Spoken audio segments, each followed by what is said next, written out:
Ako yung nagpala sa iyong ama, si Abraham, si Isaac, saka si Jacob. No? And at this, Moses hid his face. Natako siya because he was afraid to look at God. Nagkaroon siya ng fear of God. Amen? Amen? Sino po dito may fear of God ka? Ayaw mo nalalabagin ang gusto ng Diyos. Ganun po tunay na mayroong encounter sa Diyos. Ang tunay po na nakaharap ang Diyos, ang tunay na close kay Lord, nagkakaroon po sila ng fear of God, the beginning of wisdom. Tumatalino sila. No? Mas takot silang lumiban sa church. Bakit? Tumatalino na sila. Amen? Amen. Yung blessing mo, hindi na masipag ka. Yung blessing mo galing yan talaga sa vision na pinapamuhay mo. No? Nandun po ang provision. Ibig sabihin ng blessing, provision, yung supply, no? Yung prosperity, yung breakthrough, yung miracles. Nasa vision. Kasi about vision ni Lord, supply niya ng provision. Hello? Nakuha niyo ba yan? No? So dito po, makita natin dito, pakilala talaga si Lord. Ako nag-bless kay Abraham. Ako nag-bless kay Isaac, kay Jacob. No? At ngayon, Moses. Ano ka ngayon? Sabi ni Lord, parang gano'n, di ba? So si Moses mo natakot, di ba? Nagkaroon siya ng fear of God. That God is real. God is real. No? Pag naranasan mo yung presensya ng Panginoon, talagang thunder, tsaka lightning talaga yun. No? Talaga nanginginig ang lupa talaga. Yung presensya ng Diyos talaga na totoong merong Diyos. At ang Diyos ay makapangyarihan. Amen?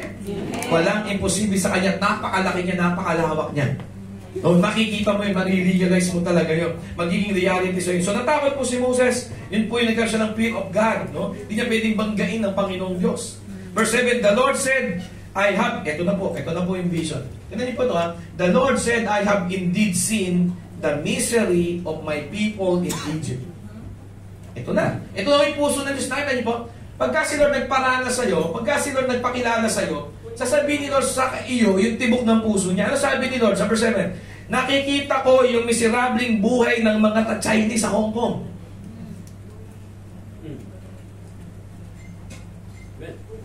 Amen. Kaya natin mag-marinate muna sa puso at diwa't isipan niyo.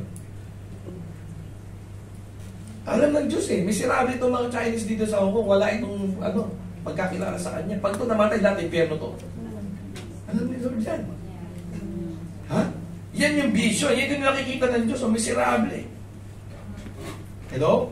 Amen. Sabi po dito, I have heard them crying out because of their slave drivers. Diba? Nakita ko sila, puro trabaho lang. Diba? No? Pambuhay nila, umiikot lang sa kanilang trabaho sa kumpanya. No? Ganun lang buhay nila. Slave drivers nila, demonyo. Diba? Ayun po, slave drivers nila talaga, yung spirit ng mundo na to, kamunduhan, worldliness, talaga. Akala nila ang buhay dito lang sa mundo. Verse 7 yan. And I am concerned about their suffering. Yan ang puso. Yan ang nakikita ng Diyos. Yan ang tibok ng puso ng Diyos. Nakikita ko yung suffering nila. Hello? Amen? Kaya nga kayo lahat dito, hindi kayo dito parang domestic helper lang na OFW, hindi. Missionary kayo dito. May mission kayo, kaya missionary. Diba? Meron kayong mission dito. Kailangan makita muna natin yung nakikita ng Diyos. Kailangan po yung ating utak lumampas po sa ating pangtaong kaalaman. Sa pangtao nating limitasyon. No? Dapat po lumampas doon. No? Kasi lagi mo lang isipin, ano magagawa ko? Kawawa naman ako. Kawawa yung pamilya mo sa Pilipinas. Di ba? Kung gano'n lang nasa isip, kawawa naman kami. Trabaho lang, kawawa kami dito. Kawawa. Diba? Yun lang nakikita mo. Pero nakikita ni Lord, ikaw ang solusyon dito. Diba? Ikaw may takot sa Diyos. Ikaw naniniwala sa Diyos. Ikaw sumasamba sa Diyos. Amen? No? At higit dapat makita mo dito yung vision. What's the vision? Kasi if you have this vision of God, no, God already provided everything. Pinobide na ni Lord lahat ng kailangan mo sa vision. At hindi bibigyan ni Lord ng sustento yung hindi naman niya plano. Hindi tutustusan ng Diyos ang kanyang hindi naman plano. Hello? Amen. Okay, kung tayo pupunta sa mga gawain ng Diyos, ako sa Lord, bless me. No, hindi mo bless ni Lord. Kasi baka iba plano mo kay Lord. Di ba? Pang sarili, pang pamilya lang mo. Di ba? Makikinabang doon. Di ba? So, meron ka lang pinaglalaban din ni Dad sa Facebook. Di ba? Ganun lang. No? Ang gusto ng Panginoon, ano ba yung plano niya na nilalakaran mo na? Hello? Ano yung gusto niya na gusto mo na din? Amen? No? Ito kasi gusto ng Panginoon Siyempre wala na po yung kwento na ito ngayon na talagang Egypt, nasa Egypt. Hindi na Ngayon po sa konteksto ninyo, yan po talaga Hong Kong yan. Chinese. China yan, di ba? Yan kaya kayo nandito Tingnan niyo, dito kayo mabibless. Dito kayo iingatan ng Diyos. Dito kayo protektahan ng Diyos. Bakit kayo ingatan ng Diyos? Bakit? Special ka? Favoritism? Di ba? Bakit kayo ingatan ng Diyos? Ingatan ka ng Diyos kasi iniingatan mo sa puso mo yung plano niya, yung vision niya. Pero kung di naman niya makikita sa puso mo yung vision niya, ba't kanya ingatan? Special child ka? Favorite ka? Unfair naman siguro sa iba, di ba? Namumuhay ka lang sa pangsarili mo, pampayabang mo lang sa Facebook kasi ingatan ka ng Diyos. Malabo yun, di ba? So sa totoo lang, talagang ligtas lang talaga dito sa Hong Kong. Yun lang yun, di ba? No? Talaga naman magaling naman talaga siya magpalipad ng aeroplano at di bumabagsak. Amen. Yun lang yun. Pero gusto mo talaga ng special favor of God, provision and protection of God, siguraduhin mo laman ng puso mo, vision ni Jesus. Vision ni Jesus. Amen. So ito po, verse 8, so I have come down. Sabi ni Lord, I have come down. Kaya pala pinadala ka dito, kaya pala kailangan ka ni Lord eh. Para magkaintindihan talaga kayo eh. So kaya kailangan ka ng Panginoon na makaranas sa Kanya para magkaintindihan kayo. Kaya kailangan ni Lord mag-encounter ka, maranasan mo siya. Nandito ka sa church, napupuspos ka ng presensya, lumalalim ka sa Word of God, para magkaintindihan kayo. O verse 8, I have come down to rescue them. Rescue ko na yung mga Chinese people eh. Sisimulan ko na yung China dito sa Hong Kong. Amen? Amen? I will bless Hong Kong. I will bless China. Sisimulan ko na silang i-rescue eh. Di ba?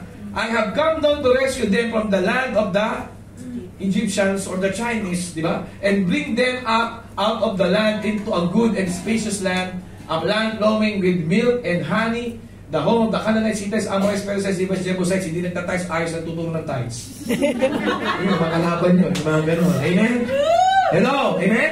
Sunod-sunod yan eh, di ba? Yung mga kalaban, no? Canaanites, Hittites, Amorites, Perizzites, Hivites, Jebusites, ayos na nagtatides, ayos na tutulong ng tides.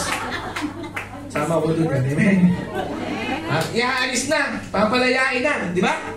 I-bless na ni Lord eh. Di ba? Aayusin na ni Lord itong mga tao dito sa gawin dito sa China, di ba? Amen? Amen. No, at ikaw ang gusto ni Lord na kausap, gusto ni Lord ng kapartner, gusto ni Lord dito ng gagamitin, gusto ni Lord na bigyan ng saysay yung buhay mo. Na hindi ka lang pang sarili mo, hindi lang pang sarili mong pamilya. Gusto ni Lord talaga magkaroon ng tunay na significance.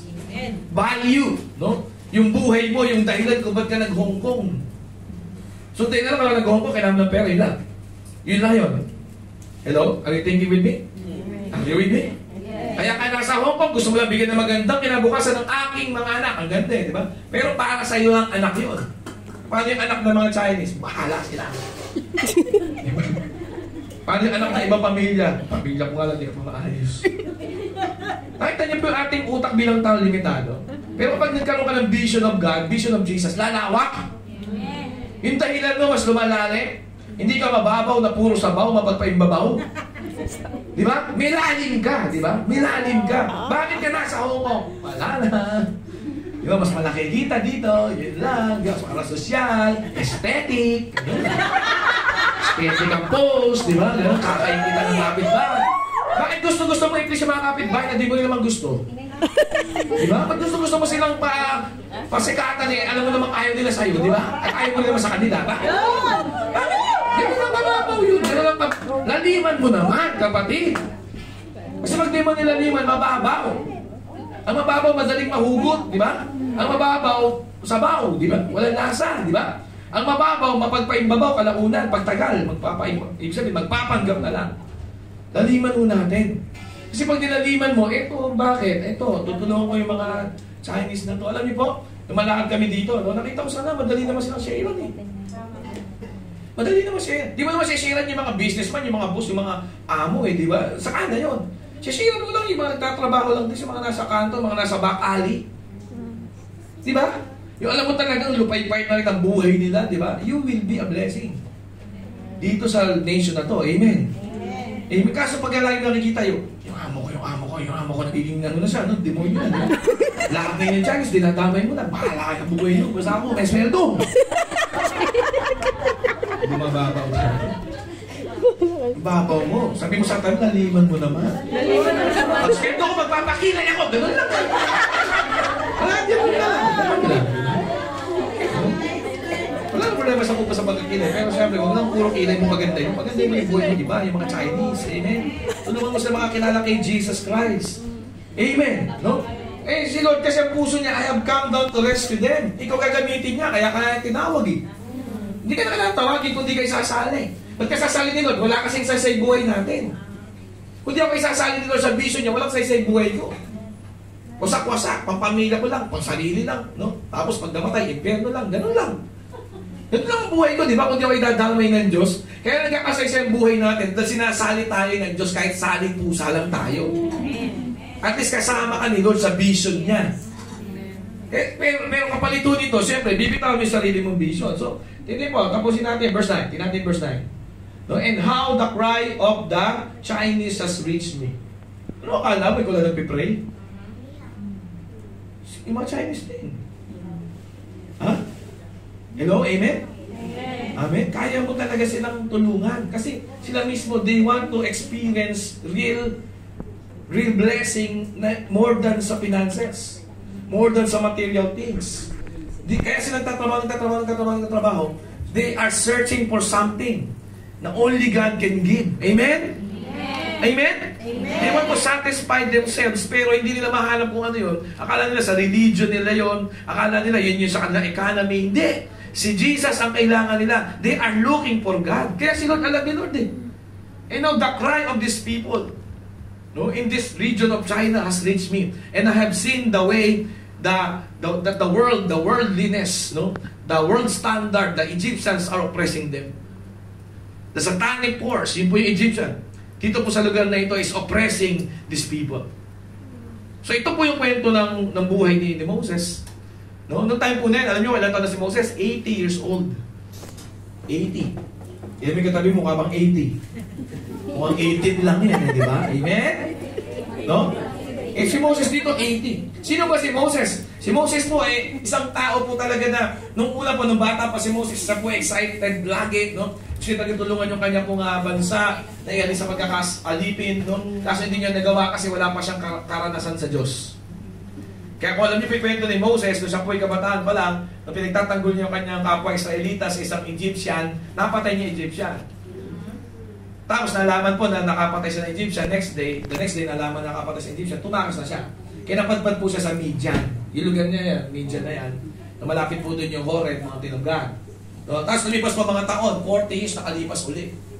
So 8 years old na po siya, nakapangasawa na siya, no, na hindi po Israelita, nagkano siya dalawang anak, si Eliezer, si Gersom, ano po. No, tapos po, yun na ng trabaho niya, dating leader po sa kanyang bansa, pero ngayon po, pastor na lang ng tupa na hindi pa sa kanya. Ano pa, Lord? Yun po kalagay ni Moses. So, ang kanya po binabantayang pasto lang tupa ay flock of Jethro, hindi niya sariling flock. Imagine niyo po yung buhay ni Moses. Nag-give up na sa kanyang sariling pangarap para tulungan ang kanyang bansa. Pero na-encounter niya ang Diyos, nagbago po lahat. Nagkaroon po siya ng vision of God sa heart niya, nag-iba po lahat. Magkakaroon ka talaga ng great harvest. Magkakaroon ka ng next level mo. No? So, verse 10, tapusin na po natin ito. So, now go, I am sending you. Yun na. Now go, I am sending you to Pharaoh to bring my people, the Israelites, out of Egypt. So, ang disenyo mo talaga, makipag-usap sa mga Pharaoh. Amen? Sabi mo sa tabi mo, ang disenyo mo, kumausap ng amo. Grabe. Diba? Yung utak mo katabi mo, bumabaliktad na. Amen? Papakinggan ka ng Pharaoh, papakinggan ka ng amo mo. Hello? Amen? Pinadala ka niyo, I am sending you to Pharaoh to bring my people, the Israelites, out of Egypt. Yan ang mission mo, pinadala ka, send out. So hindi ka nandito, noong una nandito ka sa Hong Kong, hindi ka siguro naniniwala sa Diyos pa, no? Di ba? Meron ka lang religion. No? May religion ka lang, di ba? No? Pupunta ka sa iba, tapos bibidyo kain, siya uwi, di ba? Ganun lang. Di ba? Ganun lang tayo noong nasa Pilipinas? Kailangan ko lang ng pera, kailangan ko mapagtapos ang pag-aaral ng aking mga anak, di ba? No? At kailangan ko ipakita sa aking mga kabarangay at kapitbahay na umaasenso ako, gano'n lang. Di ba? Pero ngayon, sana makita mo, pinadala ka ng Diyos dito. Pero makakagawa lang mo nito isang tao na ang puso bukas. Sino po dito puso mo bukas? Kapag ang puso mo bukas, handa ka na sa matinding anihan. The great harvest. Sabi mo, the great harvest. Great harvest. Amen? The great harvest. Sa Tagalog, matinding anihan. Di ba? Kaso ang puso mo dito dapat ready sa vision of God. So dito po sa binasa natin sa ating Bible reading na yan, no? Ang goal po natin dito, makita natin ang Diyos may plano, ikaw wala. Ang plano mo kung meron ng pang sarili, pang pamilya. ang payapang lang sa kapitbahay. Di ba? Yun lang, aminin na natin. Sino dito handa umamin? Ako umamin lang ako dyan, di ba? Buti pa ako umamin. Sino dito umamin? Umamin ka na. Sabi mo sa umamin ka na. Amen? Kaya nga, amen. Akin, amen. Amen. Amen. Yun ang amen eh, di ba? Kung nag-amen ka, akin yung blessing na yun. Ganda na sinabi. Tapos amin, umaamin din ako yun. Amen? Amen! Diba? So, alam niyo po, dapat makita natin dito yung si Lord, nakita niyo po, ganda ng plano ni Lord. So, si Moses naman, 80 anyos na, akala niya, nakalimutan na siya ng Diyos. Si Moses naman, kinalimutan na yung pangarap niya, natulungan ng bansa niya, di ba? So, sino po dito, kinalimutan mo yung pangarap mo? No? So, ganun po si Moses, kinalimutan niya yung pangarap niya, di ba? Meron siyang binabantay ang tupa, swelduhan lang sa kayundigan niya. Sabihanan niya, di ba? Imagine mo, sabihanan ka lang nakakasa, hirap mo eh. Father-in-law, biyan ng lalaki, doon ka lang nakaasa. Di ba? Ang hirap ng buhay niya, nakalimutan niya na. Tapos sinubukan niya dati na ipagtanggol ang kanyang bansa, ang kanyang bayan, ang kanyang kababayan, di ba? Kabayan, di ba? Kaso di, nagulilyaso siya. So walang maandar sa plano ni Moses. Sino dito nakita mo ang plano mo di umaandar? Ha? Nakarating ka ng Hong Kong, madami naman na sacrifice sa Pilipinas. Relationship, family, di ba? Friendship, dignidad, reputasyon, di ba? Hello? Amen. Di ba? Pero yun sa nangangayos lahat, kapag ka nakinig ka sa tawag ng vision ng Diyos. Amen. Kaya po sa umaga na to, sana po pakinggan yung tawag ng vision ng Diyos.